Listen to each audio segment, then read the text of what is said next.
Welcome to Formed, where each week we navigate a relevant topic or question through honest conversations. We are three pastors with three different backgrounds on staff together at Irving Bible Church in Irving, Texas. We believe we are constantly being formed in the way of Jesus for the sake of the world, and we hope this podcast helps with that. So let's jump into this week's episode of Formed. Welcome back to another week of Formed. Guys, thank you so much for listening on YouTube, listening in your cars, on audio. Had a gentleman stop me this past Sunday and said, I can't wait for every Thursday morning. Oh, that's great. Because I listened to Formed. So this week is week one without, Barry's on sabbatical, so I mean, we can talk anything. The limitations are off. We're debating on what subjects we could talk about that Barry would never talk about, but in his place this week, our very first guest ever. First guest ever. That's true. On Formed. Yeah. Our beloved Executive Pastor, Bryan Eck. Woo. All right. I do need to ask, who's your booking? Who brings the talent in, and why am I the first guest? I think we're going to... I need to hear a little bit more about how did this happen? How did we get here, I think is... Well, for being honest, you were the easiest one. So. That's right. I was like, scheduling? Yeah. Let's all be honest. I mean, it's a podcast. Let's be honest. I was easy to get. Well, okay. I mean, you're upstairs. Bryan said it. We didn't say it. I get it. Bryan, you are, like I said a little bit ago, you're our beloved executive pastor. I say beloved, I guess. Depends on the day. Can you give us just a Spark Notes? How long you've been in this role? What did you do before IBC? Yeah. So I've been at Irving Bible Church for 16 years, almost 13 of those as executive pastor. I came on actually working in missions and mobilization and doing some things with our care ministries, but shifted, hard to believe, 13 years ago. Yeah. I'm trying to figure out if I was driving when you started. Easy, settle, easy. Yeah, and truly, Isaac, I came in from a background that wasn't church. I was actually in the non-for-profit world and have done a couple of different things in the non-for-profit world, but never thought I'd be called to a church. And as these things happen, the Lord called me, and have loved my time here at IBC. It's actually unfathomable that it's been 16 years. But time flies when you're having fun. That's right. And, yeah. I do feel like I should pause here and just say about an executive pastor, because I don't know if everyone knows actually what an executive pastor does. And since most churches across the country, certainly in our Metroplex, a lot of churches don't. In fact, it's fairly rare. I think I had heard at one point it was less than 10% of churches across the country have. Now, I don't know if that's still true. Yeah. I think it's a thing that's happening more and more.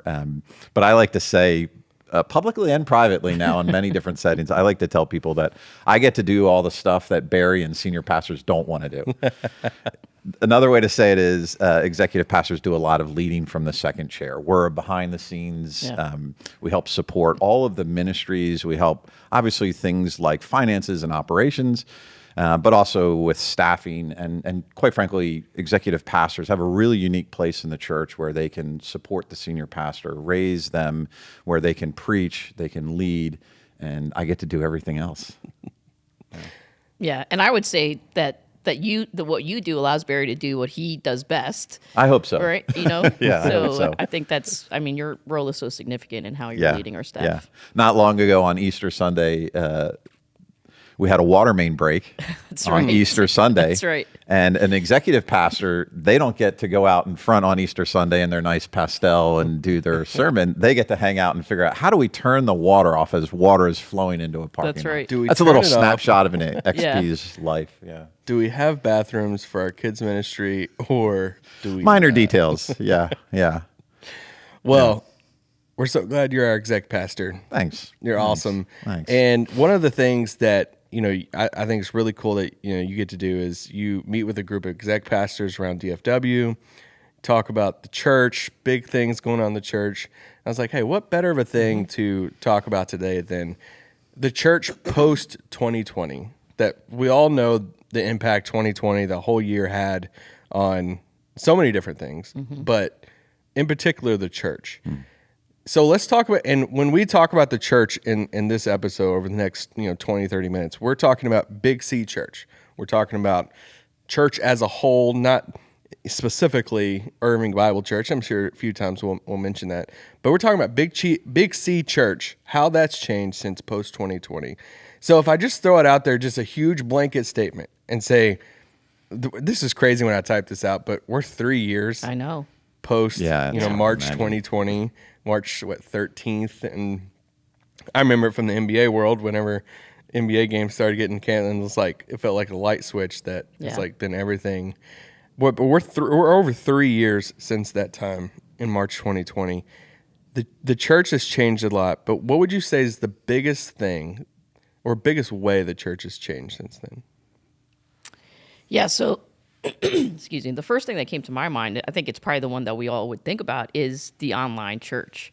And so I think the statistic is Lifeway Research says that before the pandemic, only 27% of churches offered any live streaming of their services or their sermons, but then post-pandemic, 92% of churches live stream their services. That's a huge spike. Now, of course, here at IBC, we've been live streaming prior to the pandemic and continue to do that. But I think what we see is that the online church has a new purpose post-pandemic in that it serves to drive people towards the in-person gathering. So while it existed before, I really do think there's a new purpose to it.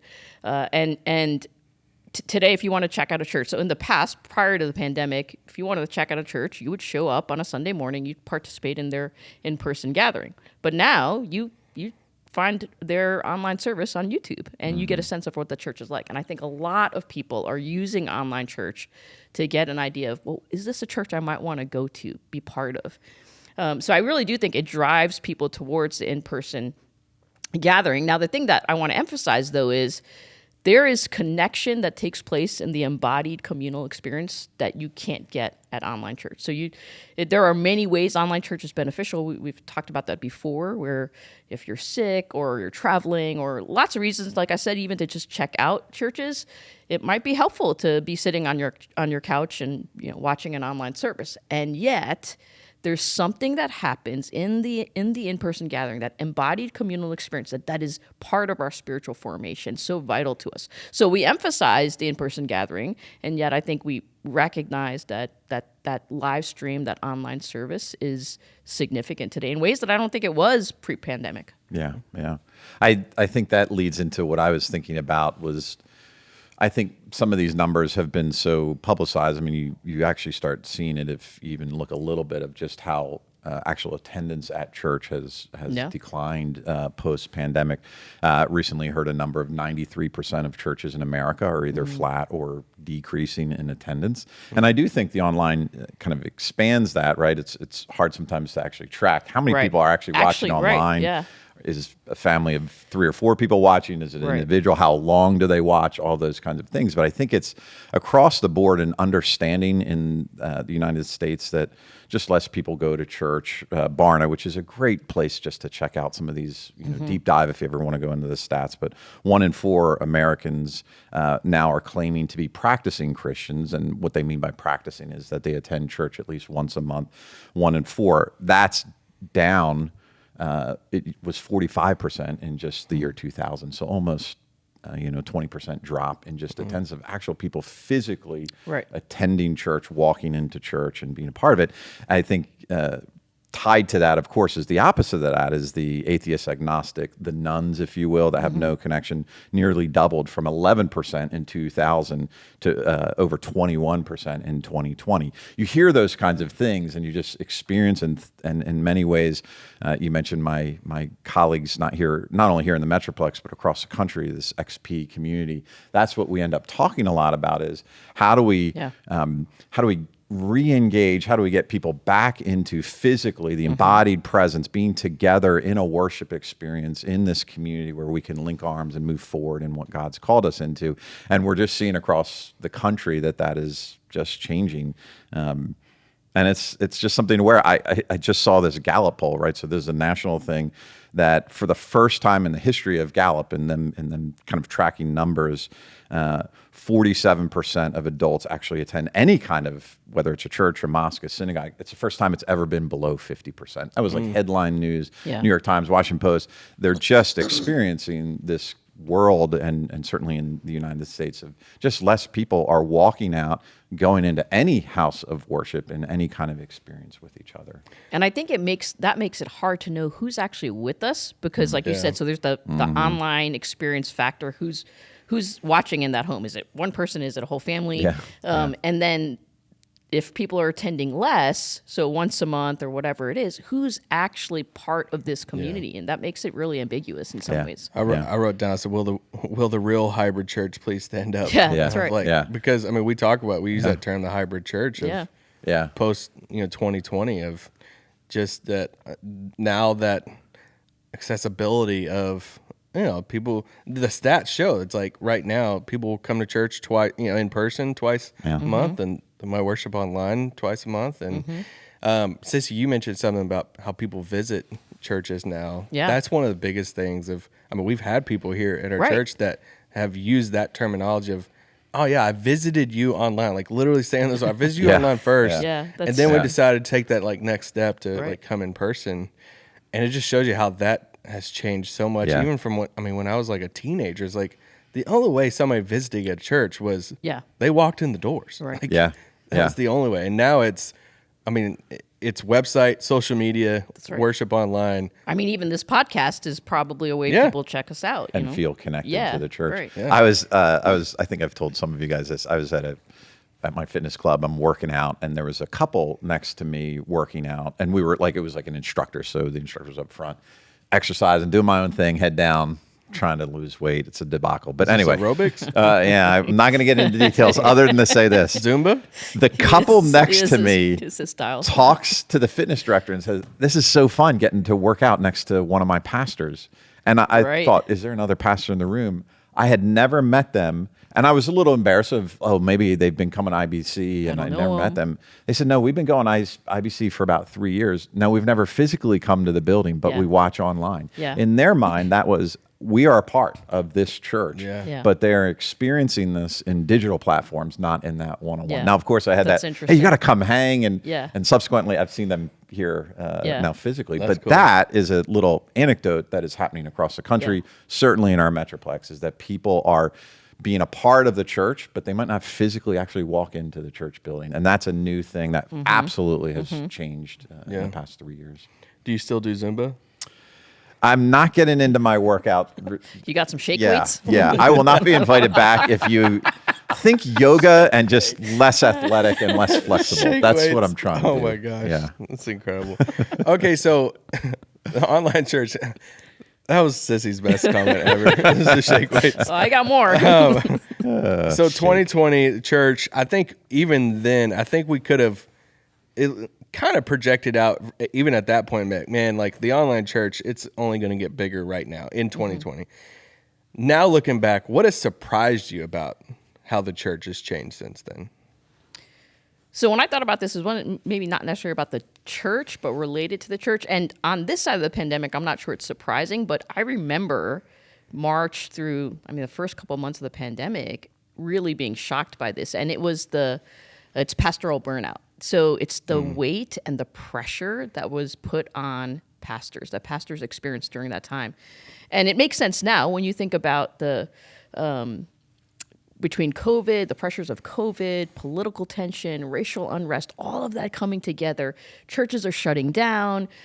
People are losing members. They don't actually know who's with them. And so that's a lot for pastors to carry. And I think it was Barna that they did a survey asking pastors if they'd seriously considered quitting full-time ministry because of burnout. And so in 2022, so September 2022, 39% said yes. In 2017, that number was 11. So prior to the pandemic, 11% of pastors said, when asked if they would quit because of burnout, if they're considering quitting, they said yes. Now that number is 40%.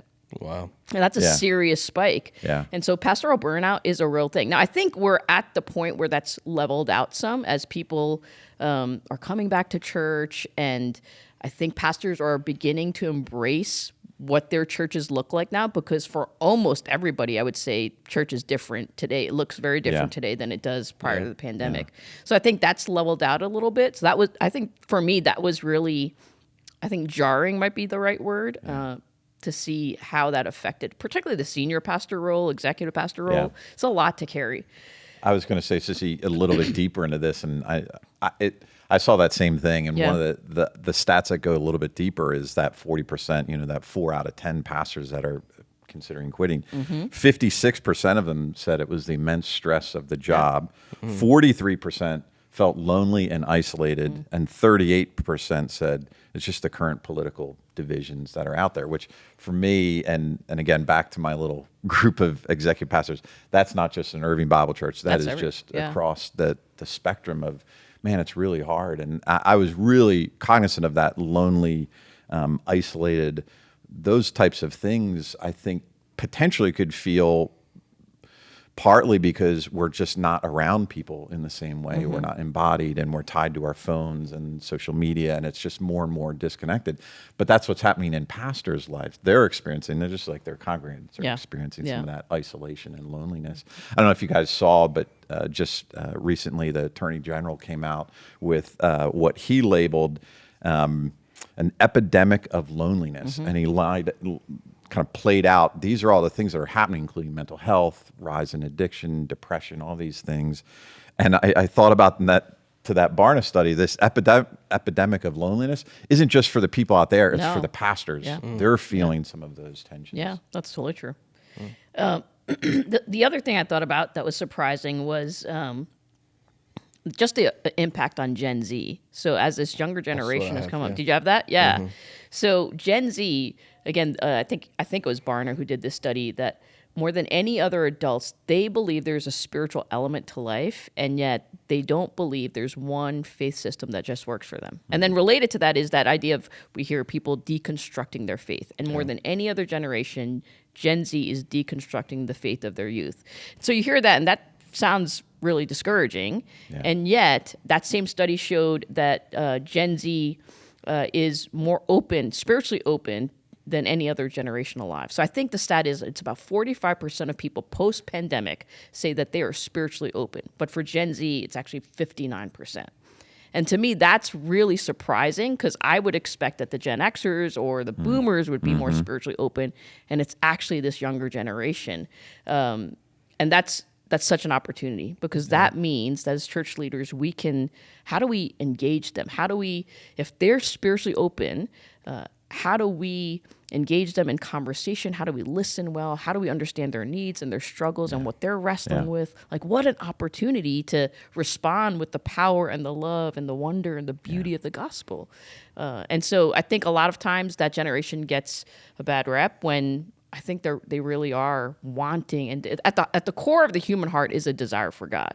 And I think Gen Z is much more aware of that than probably other generations. I think you guys talked about this, I think, a couple podcasts ago, of just what happened in Asbury in this revival. I mean, that's a snapshot of what you're capturing there, that there's this movement, and it's really exciting. I mean, that's why sometimes you listen or you think through these numbers and you go like, but the church is so beautiful, the bride of Christ. And keep thinking about Matthew 16:18. Jesus says to Peter, "On this rock I will build my church, and the gates of hell will not overcome it." And it's that idea of like, no matter what, sometimes you can feel overwhelmed, or like, we're not.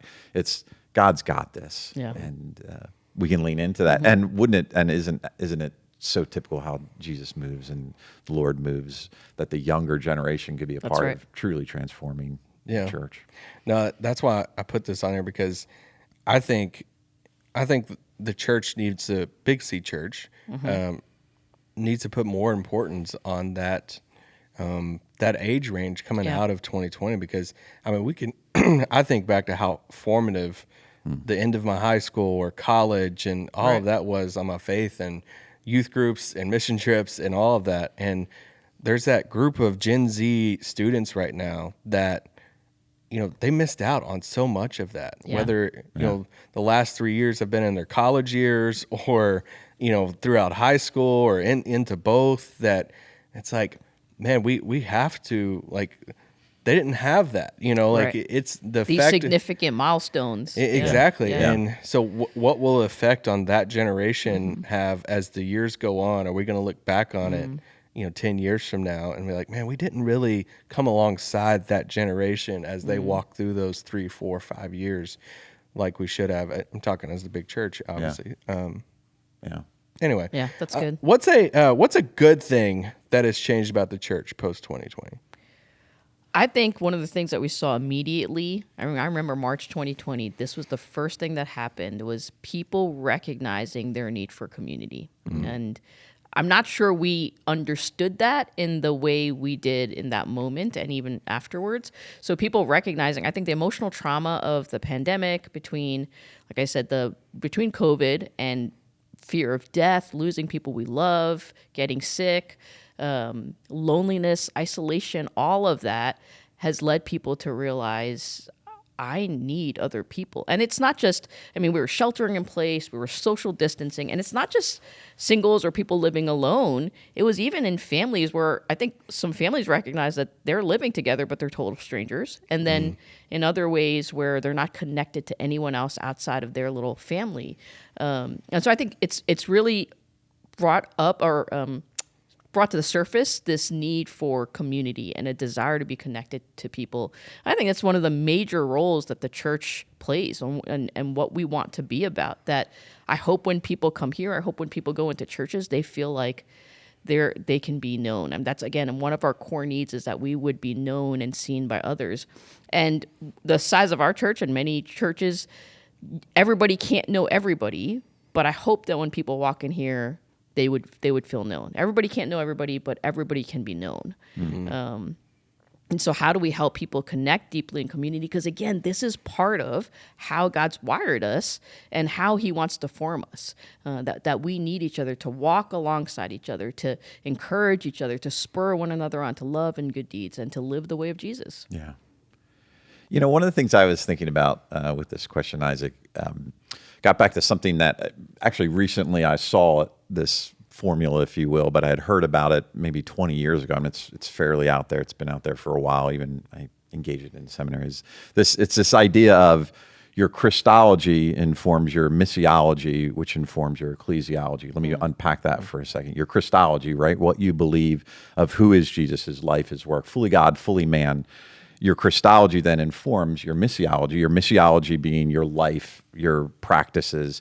It's the Great Commandment, the Great Commission. And your Christology informs your missiology, which informs your ecclesiology. It's just a big word for the church, the ecclesiology. How does the church function? How does it work? What's the nature of the church? What's the church that you're involved in right now? And what's happened is that the ecclesiology was drastically changed. It just shifted, right? We talked about online, all the ecclesiology, how we do church. And for an executive pastor, that's what my life has been, is how do we function? But it is in some way, to use your word, but in a positive way, deconstructed the nature of the church to go back to what is our mission? What is our purpose on this earth in community with others? But that is informed by our Christology. What does Jesus say? And there's been many writers, Simon Sinek most recently, about going back to the why. And what has surprised me, and quite frankly has been encouraging and exciting, is the church has gone back to asking the question, why is the church here?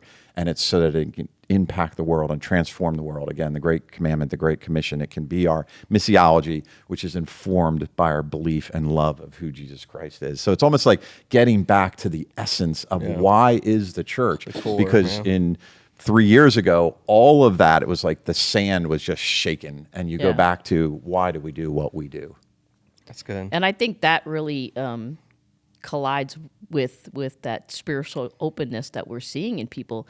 And I think we've seen this before. Like you were in New York City in 9/11. I was in New York City in 9/11.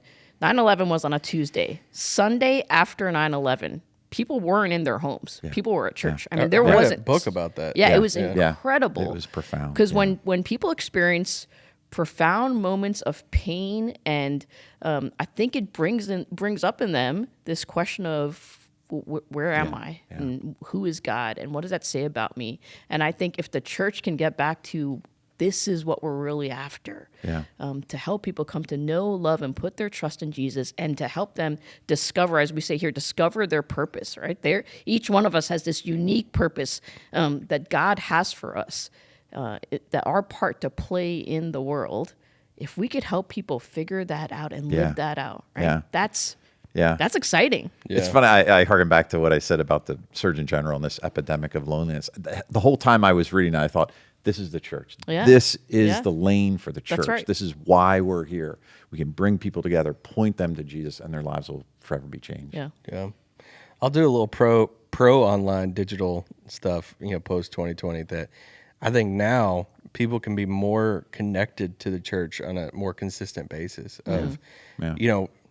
if you think back before online digital stuff Yeah. for the church, it was, hey, we'll see you on Sunday morning, probably see you on Wednesday night or something. But if if we're sick or we can't make it on a Sunday morning, wake up, kid has a runny nose, you're like, all right, well, we just can't make it. Right. Your next touch point for your church is you might be in a small group, but it's next Sunday. Right. Now it is, you got a foreign podcast on Thursday. Yeah. You have social media. You There's have all these opportunities. all these opportunities to connect with the church that, good. even for us, we did a daily, Facebook devotional Yeah. for over 2 years that every single morning, Monday through Friday, people could get online and do this 15-minute devotional, see a person on staff.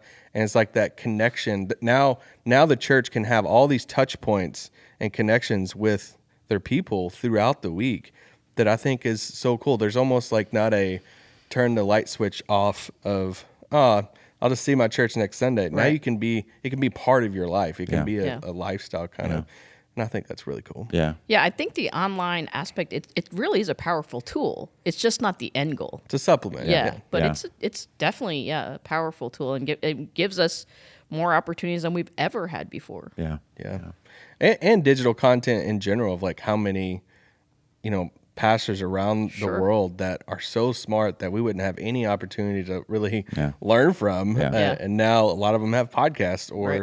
you can watch their sermons online. You're like, Yeah. oh, this is Yeah. cool to listen to them. Isaac, since you mentioned this, I want to make sure we say this even in this setting, is sometimes, and I hear it, especially from older generations, is they talk about the church and they look around and where's the kids, where are the people at? And I think that's a appropriate, how can we grow the church here in America? But I do want to point out, and I hope it's always something that is in our forefront, is the church is the bride of Christ, Ephesians 5. Yeah. The bride of Christ is beautiful, and it is changing the world. You mentioned people across the world. I think it's important for us to know we're talking about the American church. The churches in Africa and Asia. I was recently, not too long ago, in South America, and just those churches, actually, you look statistically, they're actually blowing up. They're Yeah. exploding. There's just this beautiful movement, and you can become very myopic in just America. And if you think Yeah, the the global beauty, church, and yeah. this is a time for us as Christians in America to look to our brothers and sisters in Christ across the world and see Yeah. what they're doing and not be discouraged, and see that the bride of Christ is beautiful Yeah. and the gates of hell will not overcome the church. And so I think for us, just to keep reminding that we raise our heads up, look across the world and see the beauty of what God's doing, and it's really encouraging. I was with a friend that was in Africa recently, and he got back and he was talking about what he experienced in a church in Congo, which is just being ravaged and continuing wars and whatever. And he talked about this Holy Spirit moment that was so good for me and for others in our American context to hear, is the bride of Christ is beautiful and strong. Yeah. It's just right now in America, we're in a shift. Right. You know what I mean? Yeah. Yeah. Yeah, the church is growing at rates that we can't even Right. imagine Right. worldwide. Right. Yeah. Right. Yeah, that's good. You meet with that XP group. What's some of the biggest topics you guys are talking about right now? Yeah, I'll harken back to what Sissy said in regards to what, the 40% or so of pastors considering quitting. We've seen and experienced more and more pastors and staff at churches shifting and staff leaving.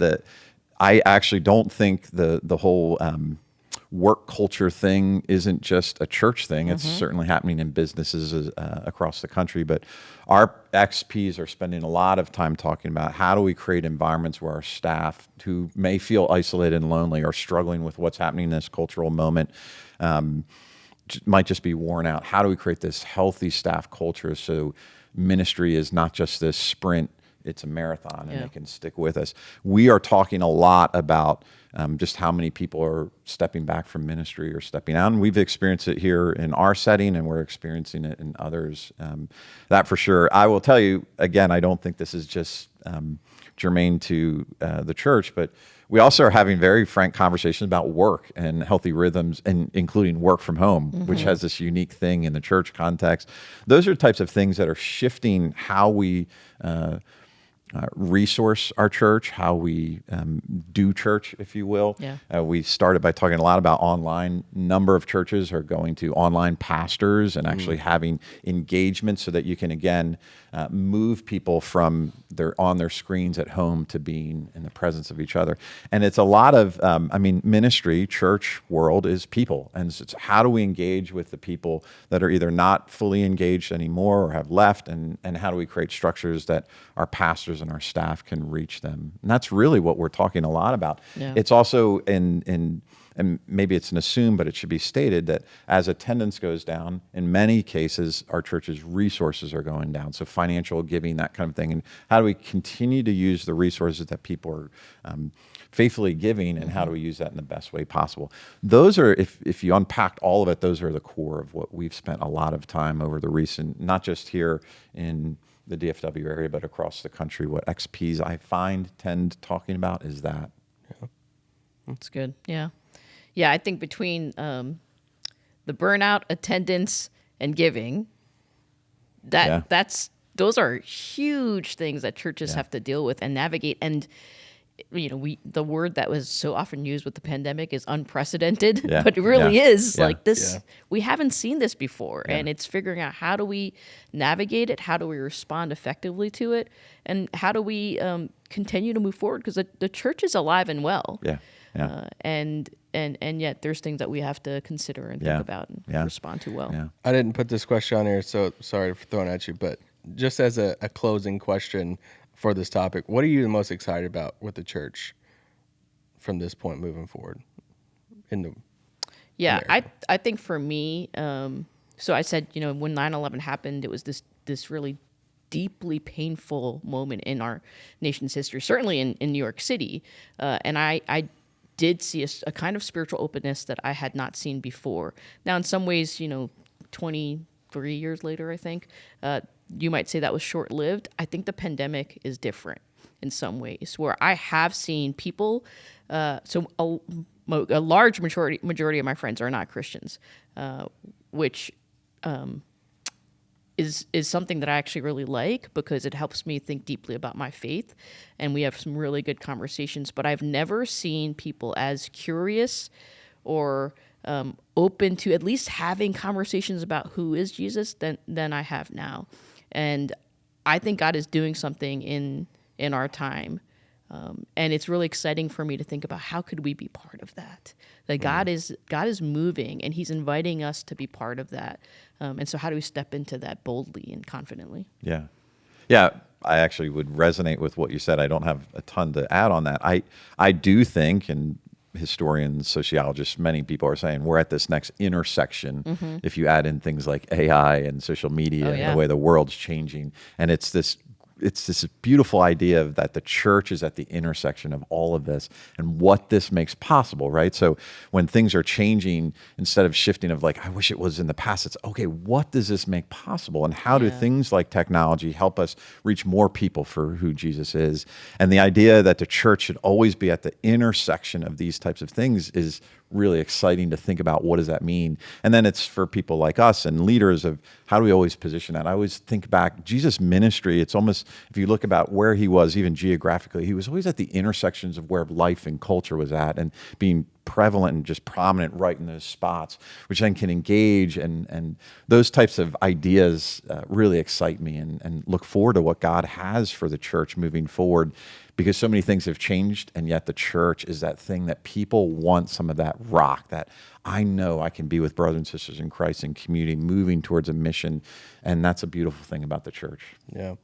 Now, you said you were talking about the core kind of the church a little bit ago, and getting kind of back down to the basics for the church. And I think if we can reframe it, and that's where I try to reframe it in my brain and look at it from that way of, it's almost like the church has been exposed of, the credibility, of the church right now. You look at all the things that's happened over the past 3 years. A lot of things have just been stripped down about the church. That's right. Now this is an opportunity to like get back to the basics. Yeah. For That's a right. lot I of think that's right. the church of like what are we really about? Yeah. Like Yeah. moving forward, there is no social media and all that stuff. It's here to stay. And Yeah. how do we get back to like what the church was born to do? Yeah. And That's so- exciting. Yeah. I think It is. I think part of that too is people aren't coming to church anymore for the most part, I think, because they need to hear a powerful sermon. I'm not saying Yeah. the sermon isn't important. Like I have all people will tell you I believe the sermon's important. But you can get lots of good content everywhere. I think what people really are looking for in the church is connection and community and opportunities to serve. Like how can we make an impact on those around us? And so I think this is such a great opportunity for us to link arms, to come together and to say, no, the church is here. God's mission on this earth is seen through the people of God. It's seen through the church. And we can all be part of that together. Yeah. Thanks for this conversation. A lot has changed since 2020. Some good, some not so good. But we're so excited about Yeah. Yeah. what God's doing through the church, Big C Church and Little C Church here at Irving Bible Church. But at the end of each episode, we always have some fun banter talk. And as Bryan is here today, banter, I think, is Bryan's middle name. I was thinking it was my spiritual gift. Is that one of the spiritual gifts? Is this part of his Enneagram or Culture Index or Strength Finders or something? Let's talk about the city life and the country life, or rural, or what did you called it something a while ago? Urban Urban versus life. rural. Yeah. Bryan, you're from Philly, Uh-huh. but you're a big Knicks fan. I am not. Come on, Knicks. I'm a Philadelphia 76er fan. NBA, yeah. Anything Philadelphia, sports-wise, that's what I stand Anything for. That's what I Philadelphia. ride for. Yeah. Just Yes. Yeah. You Philly may hear the cheesesteak. accent comes out every once in a while, depending on what thing I'm trying to articulate. But you've both lived in New York City. Yeah. We did this thing. Bryan led this thing the other day with a portion of our staff, this or that thing, and he had us like, "Hey, go to one side or the other," and he said, "I think you said city or country life," or I did. I think, yeah. Yeah. city or country. Yeah. And which one would you rather like live in, whatever? And most of the people went to country life. There's a handful of people. Really? Do you know where Isaac went, by the way? Do you know him well enough to know deep which country. side? Actually, Well, you didn't even hesitate. Deep. I actually went to the city inside. This is such a fascinating thing for me because I grew up in rolling hills of Kentucky, Yeah. small town, country life. You go to Walmart parking lot to hang out in the weekends, no mall, no anything. And now the past 8 years, I lived in Dallas. I love the city life. I can't imagine living in a small town in the country anymore. But like I have like family and friends back home. Like just wait till you get older and the kids get older. You're gonna appreciate the country life. You're gonna want to live there. So what's your biggest case? Both of you would pick the city, right? Absolutely. Oh, absolutely. Yeah. What's your like if you like No question. had an opening argument in a courtroom for making your case for living in the city? What's your argument? And I'm gonna counter.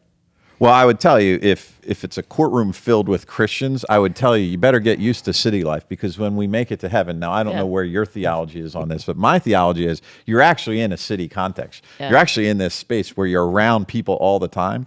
So if you don't like people, heaven might be a little tricky for you. Augustine called it the city of God. Yeah. So now let's get back to your Country, courtroom city. example. So that's for Christians in the courtroom. Okay. For non-Christians, isn't there something beautiful at 4 a.m. to get a great sushi? Isn't it something beautiful to walk, 300 yards and see world-class art at any time you'd like to see? Isn't it fascinating and beautiful? And if you want people watching, let's just get Nowhere in the else city better and you put watch that. the beautiful, I mean, look, I could go on, but I don't want to really shame country people because I think there's a place for that. But true city life, that's what God wants That's for where us. it's at. Yeah. Yeah. I know. I agree. And I do think there's a theological argument for the city. Right, That right. the concentration of people, God's heart is for people, therefore God's heart is for the city. Yeah, we're going theology on you, Isaac. So how are you going to counter that, huh? But yeah, you have art. You have the best restaurants in the Food is- world. yeah. You're not going to get that. You're not winning me over with art museums right now. Okay, you want to talk about me go. sports? Sports? I know Sports? Let me you go look love at this. paintings. Yeah. Roll into Madison Square Garden, That's just true. walking by. Concerts. You don't have to have a car. You Food. can get everywhere you want. Yeah.